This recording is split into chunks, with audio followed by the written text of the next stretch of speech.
Good morning, Hong Kong. Welcome back to another episode of Hong Kong Insurance 101. And this week we're staying inside the home and talking about domestic helper insurance. Many people may not realize that domestic helper insurance is actually regulated under a form of business insurance in Hong Kong. Not what you might expect. This is due to the fact that in Hong Kong, any individual or company that employs someone to do any job, regardless of the numbers of hours worked or the salary paid, is legally obligated to take out employees' compensation insurance.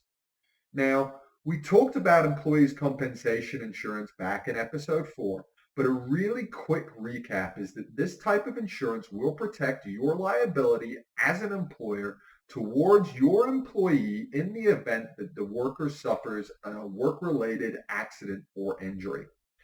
Regulated by the Labor Department, employees' compensation insurance is the minimum standard of cover required if you decide to hire a domestic helper.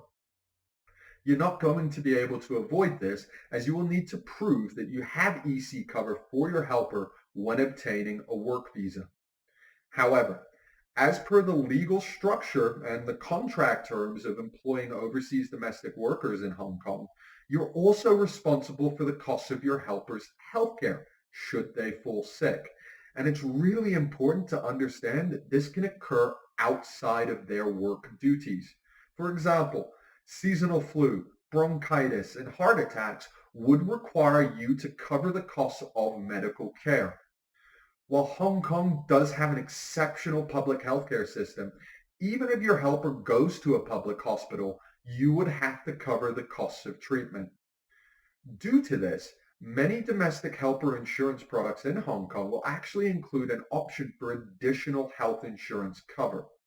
And many of these additional covers will come with direct billing capabilities that allow you to give your helper the freedom to go see a doctor in the network as and when they choose. Additional benefits that can be added to your domestic helper plan include dental insurance, repatriation expenses, personal accident insurance, loan protection insurance, and loss of services insurance. All of these can be bundled under your basic employees compensation domestic helper insurance. Obviously, a domestic helper plan which only covers the mandatory employees compensation insurance will be less expensive than a policy which includes all of the extended benefits.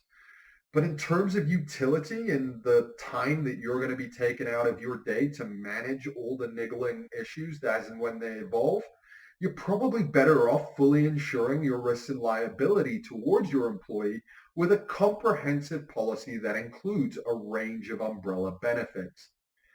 On top of this, you also have the option of taking a 2-year policy which runs concurrently with your helper's contract.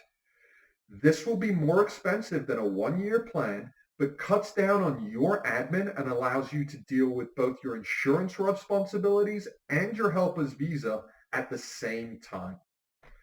That's us for this week. We hope you have a great weekend. And as always, please remember to like and subscribe so you can stay current with our latest updates as they happen.